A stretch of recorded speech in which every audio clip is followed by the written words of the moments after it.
Supreme court भी आदिवासी का पैतृक संपत्ति में ये दखल देने का काम किए।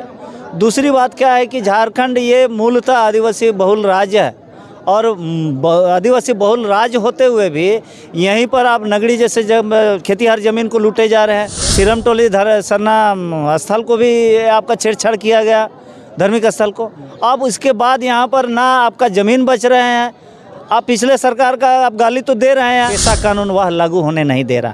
कोर्ट ऑफ कंटेम्प्ट लगने के बाद भी हेमंत सोरेन आज आदिवासियों के साथ अबुआ सरकार बोल करके सेंटिमेंटल ब्लैकमेलिंग कर रहा है। तो ऐसे अंदाज़ा लगता है कि आने वाला समय में सरकार और प्रशासन आदिवासियों को प्रिजर्व जो संरक्षण की तरह, जैसे एक दुर्लभ जीव को संरक्षित किया जाता है चिड़ियाखाना में, उसी तरह आदिवासियों को एक चिड़ियाखाना में अलग अलग खानों पे रखा जाएगा कि ये है संथाल, ये मुंडा उरांव और इस तरह करके हो।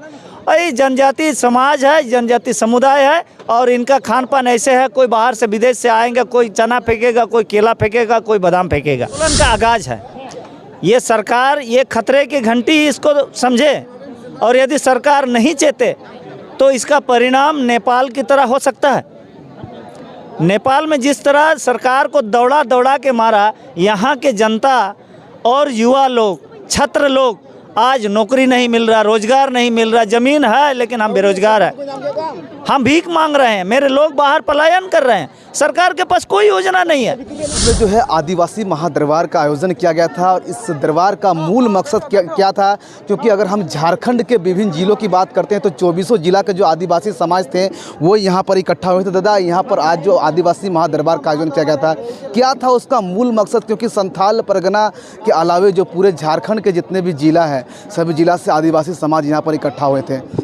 देखिए, आज जो आदिवासी यहाँ महादरबार लगी, ये आदिवासी सावता सुसर अखाड़ा की ओर से, इसका मूल मकसद ये था कि आज देखिए आप सुप्रीम कोर्ट भी आदिवासी का पैतृक संपत्ति में ये दखल देने का काम किए।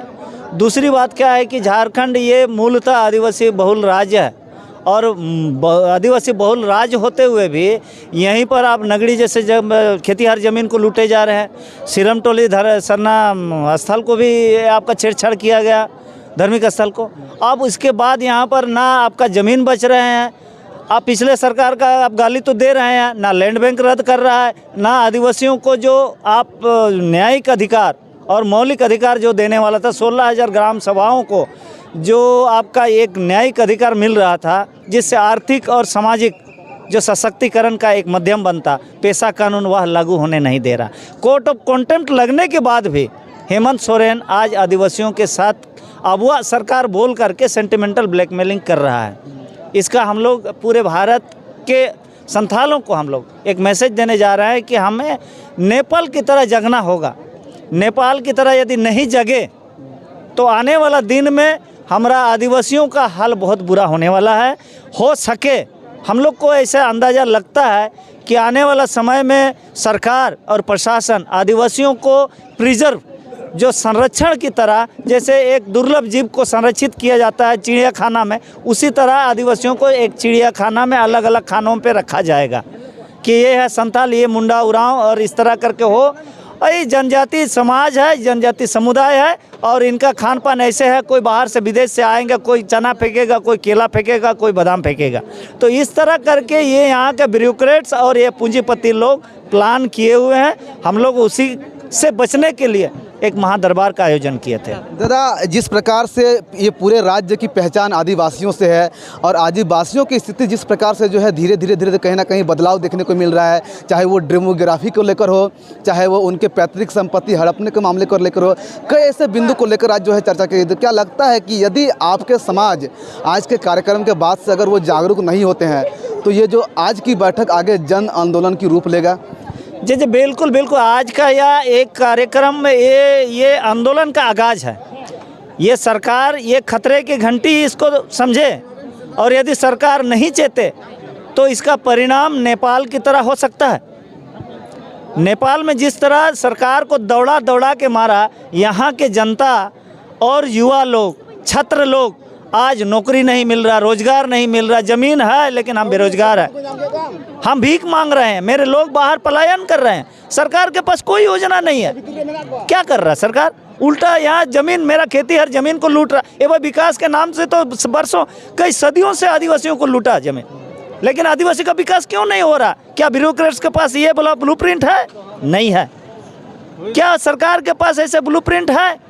यदि ब्लूप्रिंट बना रहे हैं तो फिर भी हमको यहाँ पर क्यों हम आगे नहीं बढ़ पा रहे हैं, ये समझने वाली बात है।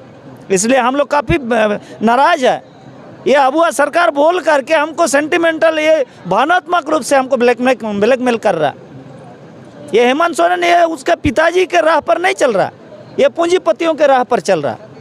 और ऐसे सरकार को हम लोग विरोध करेंगे, जम के विरोध होगा, और आने वाला समय में इसका विरोध सरकार को नज़र आएगा।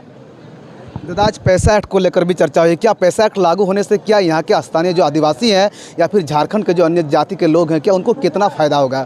देखिए, झारखंड में अब ग्राम सभा विकास करेगा मतलब झारखंड विकास करेगा।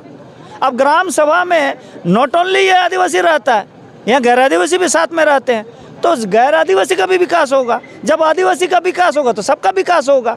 भाई जो 79 साल से जो पीछे में है, जो आगे होना चाहिए था, देश मेरा है, ज़मीन मेरा है, रेवेन्यू मेरा है, फिर हम पीछे क्यों? मेरा खनिज संपदा है, तो यहाँ खनिज बनेंगे, खदान खुलेगा, कारखाना खुलेगा, डैम खुलेगा, ज़मीन हम देंगे और फिर हम गरीब होंगे। सरकार ब्लूप्रिंट बनाता है कि आदिवासी का विकास होगा, लेकिन आज तक विकास का कौन सा चिड़िया का नाम है आदिवासी को पता ही नहीं चला। ये है बहुत आश्चर्य की बात है।